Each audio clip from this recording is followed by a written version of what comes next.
What is good, everybody? This is your boy Darkstar Menace, and I am back with another one of my Saturday streams, which I like to call the Cans Podcast, which stands for Comics, Gaming, and Nerdish. So, today my topic is going to be on American comics versus manga. Which is better?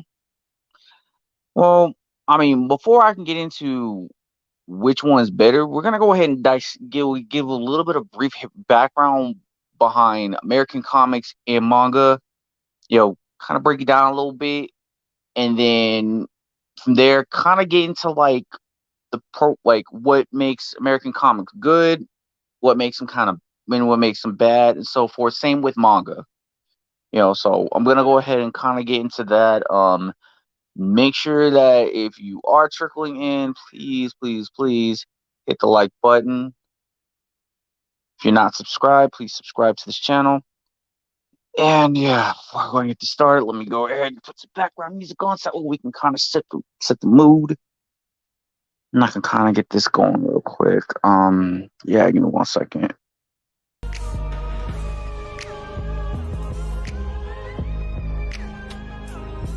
Okay.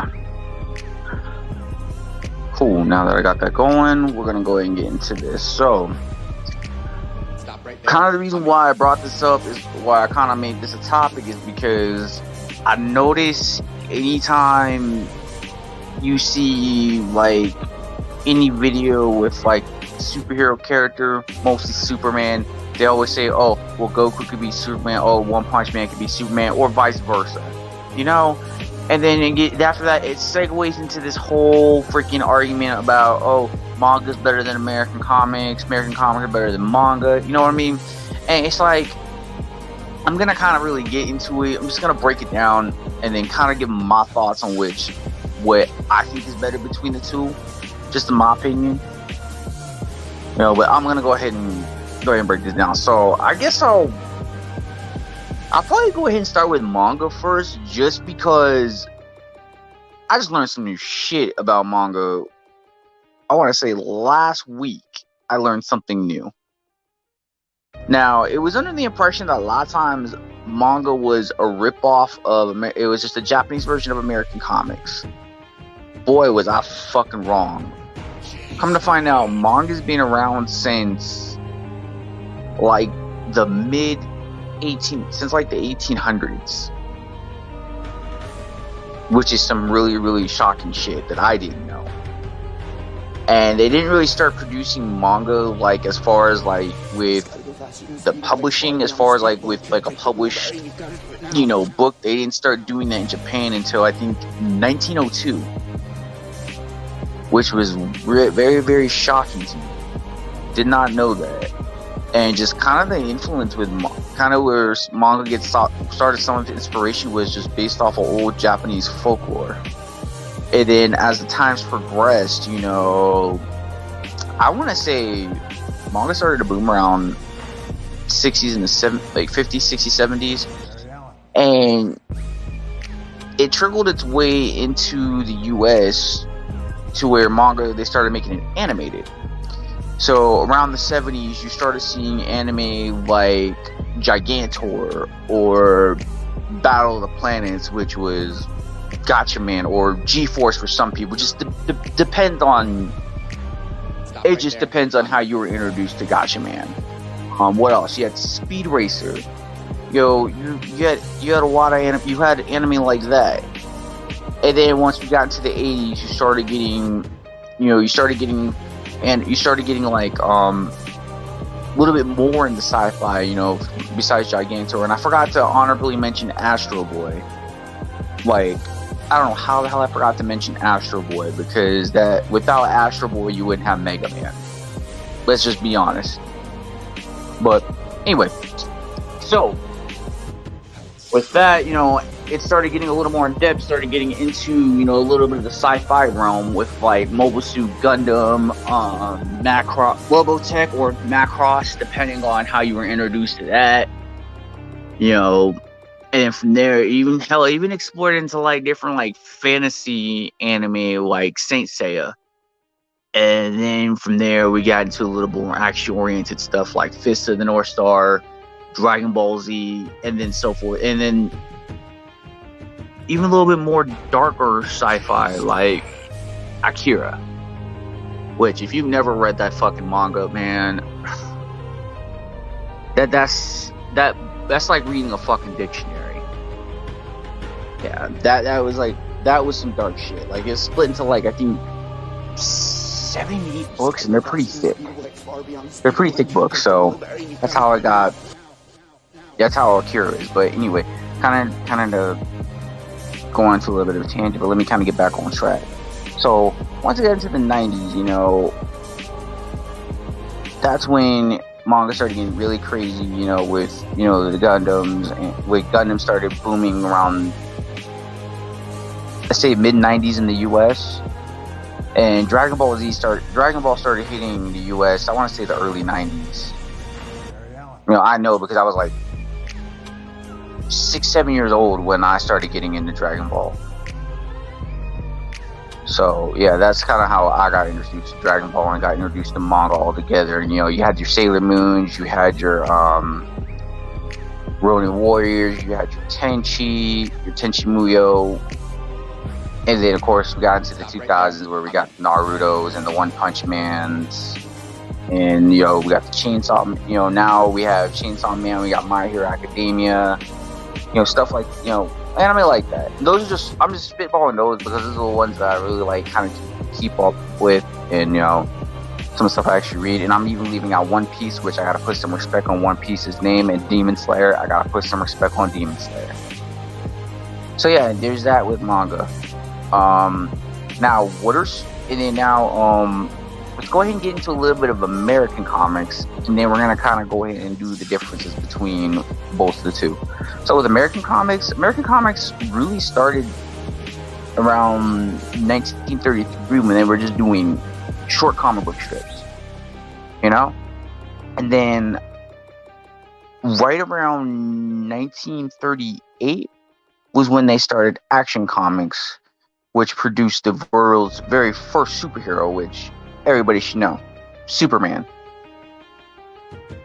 And then from there, it segued into other characters like Batman, Green Lantern. And then even at some point, we ended up getting the creation of Namor the Submariner. You know, Captain America. You got your Captain America. And then as we got to the 60s, like 50s and 60s, you know, you got Iron Man, you got Thor. You know, and once we got into the late 60s, we got Black Panther. And of course, you know, I'm leaving out The Flash and Aquaman, but, you know, I'm kind of just condensing a lot of the history. Yeah, so that's when American comics really started getting mainly into superheroes,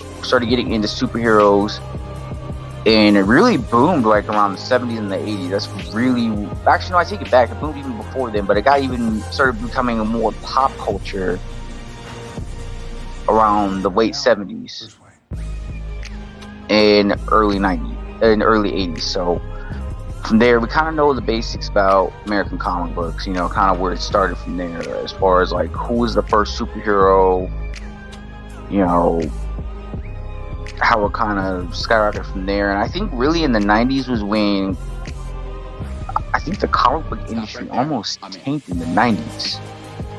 Yeah, around that time, comic books started to tank in the 90s, but then somehow in the late 2000s, it started to get a little bit revitalized. It got rejuvenated. And then, you know, of course, you know, we have comic books today, which I'm going to be honest with the state of American comic books. It's kind of getting to that point where we're getting a little bit of a flashback of what was happening in the 90s. But that's just kind of my opinion. Kind of an opinion that a lot of people don't like to hear. It's an unpopular opinion, but I mean, the sales charts tell another story. But anyway, let's go ahead and get into like some of the differences between manga and American comics. For starters, with American comics, they're a lot more cheaper. They don't produce a whole lot of pages, while with manga, it's a little bit more expensive, But you also have to keep in mind when you're buying any of these comic books or mangas, you're paying by the page. So that's why, like, when you buy an American comic, you're paying maybe $5. And then usually American comic books, like, what, 20, 30 pages? Roughly in between about 20, 30 pages. When you get manga, you're getting like 100-something pages, and you're paying, like, I want to say, like, 15 bucks, roughly. I could be wrong. I'm just ballparking it. I could be dead ass wrong on that, but that's just kind of a figure that I'm kind of throwing out there. So there's that. A lot of times with manga, you have every series has its own universe. So that's what kind of makes manga interesting, is that when you read one set book, you're going into that book's world. So it's not like necessarily like a multiverse like it is with, like, you have your Marvel and your DC, where all the comic books are interconnected with that company. And sometimes they even explore the multiverse. And I'm not gonna lie, sometimes when American Comics does the multiverse, it does get a little convoluted. It does get a little messy. I won't lie. I'll be honest. Same with when they explore time travel. Sometimes they get convoluted and messy. I won't even lie about that. You know, so there's that. Now let's go ahead and get into, like, a little bit of, like, from a creativity standpoint. While I will say with American comics, I kind of want to say right about now with creativity, it's kind of gotten stale a little bit. Either it's kind of one of those things, and this is something I've noticed, is like it's like they're taking a noodle, throwing it at a wall, and hope that it sticks. Versus with manga, like, there's a lot of different ideas that they can get real creative and run with. Perfect example, Chainsaw Man. On paper, that sounds like, what the fuck is this shit? Chainsaw Man. Who in the fucking hell came up with this? You had to have been on fucking acid. But when you actually go and read the book, it's fucking amazing. It's a fucking amazing book. And you want to read more.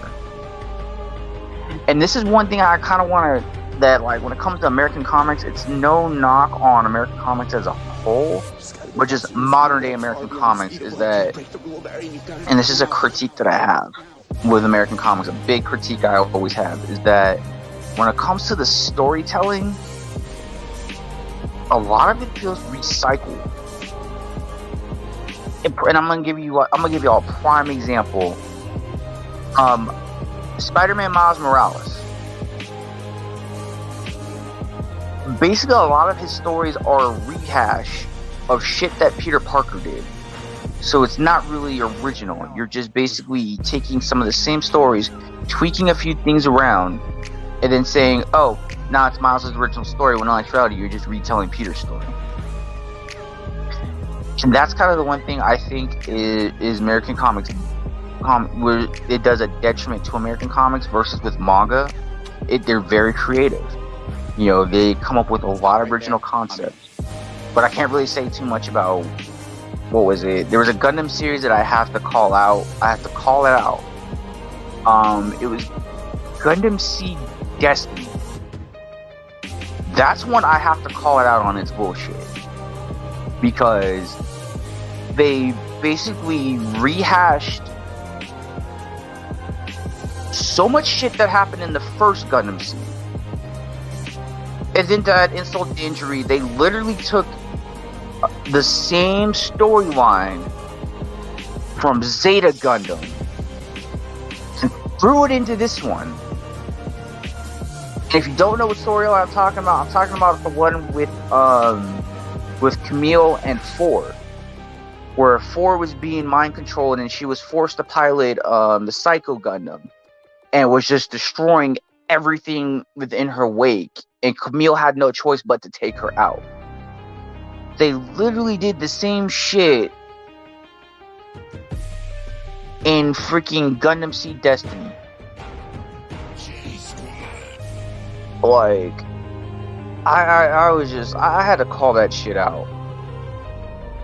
So that's really like that was really one thing I can kind of give it a knock to with the Gundam series, which kind of gives like a tick mark on manga, but not a big tick mark compared to American comics because they're guilty of doing this shit all the time. So yeah. Now, if I gotta give like my honest assessment on which is better, if I'm being non-biased, I'm gonna probably have to say manga at the moment is better than American comics. From a creative standpoint and from a narrative standpoint, manga kind of shits on American comics. And I fucking love American comics. You know? I love to read me some Batman. I love to read some Spider-Man. Hell, I'll even read Superman from time to time. I'll even read the fuck out of some Black Panther. I'll even read some Avengers and some Justice League. Stop right there. But I'm just being honest, like, manga's whooping the fuck out of American comics right now.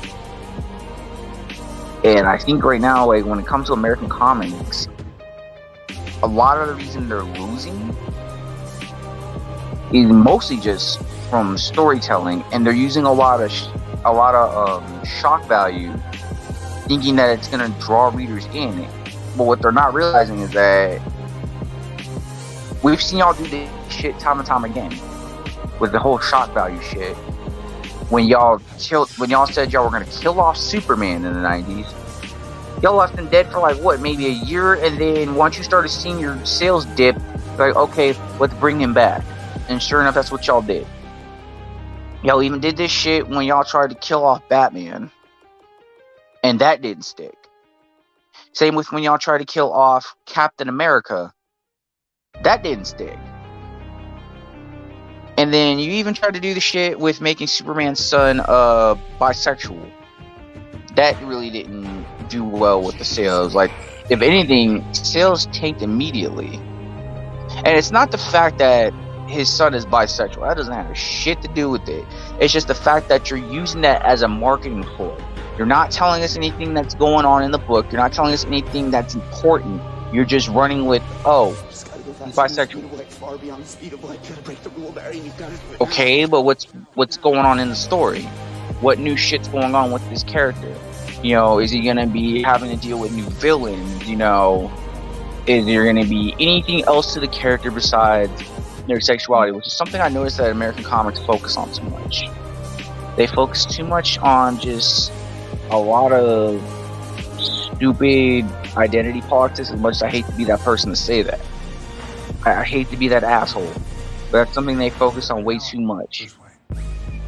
Like, I notice manga does that, where they'll have a gay character or they'll have a character that's transsexual, and they don't put a lot of emphasis on it. In fact, they just write the character as is and they continue with the story. They don't hyper focus on the character's sexuality and all that crap. They just focus on the storytelling, which is something that American comics need to do, is focus on the storytelling. And then also there's too much passing of the torch. Like, if you have readers that are engaged with said character, with the character that's already established, just keep writing stories about the established character. You know? That's one of my biggest critiques with that. But yeah, I had to settle that one because this was like a debate that's always online about which is better between American comics and manga. And I think some people sometimes aren't really honest with themselves when it comes to making some of these non-biased, decisions, or making these non-biased opinions and stuff like that, because nobody wants to lead with the facts. And that's kind of how I go off when it comes to that. I'm just gonna go off the facts, not so much on my feelings, because I still love American comics. I love American comics a lot. I even go back and read a lot of the classic stuff. But right now, manga's whooping your ass because y'all are not getting creative. Y'all would rather fight with the fan base and lecture them versus trying to give them what they want. Manga gives the people what the fuck they want. That's why they're winning. Like, people want actual escapism. That's all we want. We just want escapism. That's it. But yeah, that's pretty much my spill on that as far as American comics versus manga. I do want to go ahead and I do want to throw out a couple announcements for something that I'm planning for next month. So we all know next month, Black History Month, right? So what I'm planning on doing is I'm going to highlight I'm gonna do highlights on different black superheroes. I'm gonna do one weekend where I'm doing the influential black superheroes in Marvel Comics. Another week I'm gonna do DC, and then another week I want to focus on another company that doesn't really get talked about a lot. Right there, I'm in. Which is gonna segue into me talking about a said creator who, my opinion, is very influential when it comes to black comic book creators. To me, this dude paved the way for a lot of black creators to start creating comic books. Not just comic books, but creating comic book companies. If y'all are big into comic books, you know who the fuck I'm talking about. I don't even need to say his name. You know who I'm talking about. If not, you'll just have to wait until I get to that stream, and then I'll get into it. I'm probably gonna see if I can get one of my friends onto this one too, because he's got more knowledge on this guy than I do. So I'll probably try to see if I can bring him on the stream for that day and kind of really break that down, because there are some black superheroes that some people know about, some people don't know about. You know, there are some black superheroes that are very influential, but nobody really puts any respect on their name. You know? So I'm really going to touch on that. I'm even going to try to do some research on my own on the said creator that I'm going to be highlighting. But anyway, that's kind of my take as far as like which I think is better. And mind you, this was a non-biased opinion. A very, very non-biased opinion. So yeah, that's how I do any of my little reviews. I give a non-biased opinion. I don't just go with the whole fucking thing where, oh, I'm Team American Comics, oh, I'm Team Superman, or oh, I'm Team Batman, or I'm Team Goku, no, I don't do that. I have characters I like in comics, but I see as comic book fans and manga fans, we need to be honest with ourselves when we do these stupid comic book debates. That's just my opinion. I think we need to really be honest with ourselves. Like, and I'll give like an example. I always hear Batman fanboys say, "Oh, Batman could beat Superman." I'm a hardcore Batman fan, and I'm gonna keep it a bean. If Batman's fighting Superman, no prep time, Batman's getting his head knocked the fuck off. Sorry, Batman's getting his head knocked the fuck off. That's just facts. Now, you give Batman prep time, and this is something I always tell everybody: you never give Batman prep time. Never ever do a fucking comic book debate and give Batman prep time.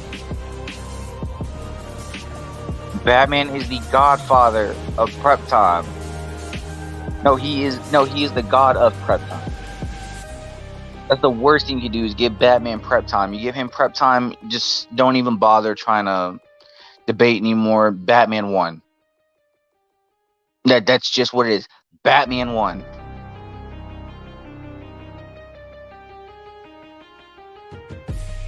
Yeah.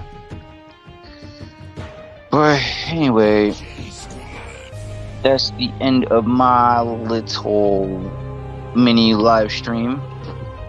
I promise I'm going to try to do a lot more live streams on Saturdays. I kind of wanted to make it a short live stream anyway because I still need to catch back up on some sleep Just gotta go faster than the speed of light, far beyond the speed of because light. work has been whooping the fuck out of my ass.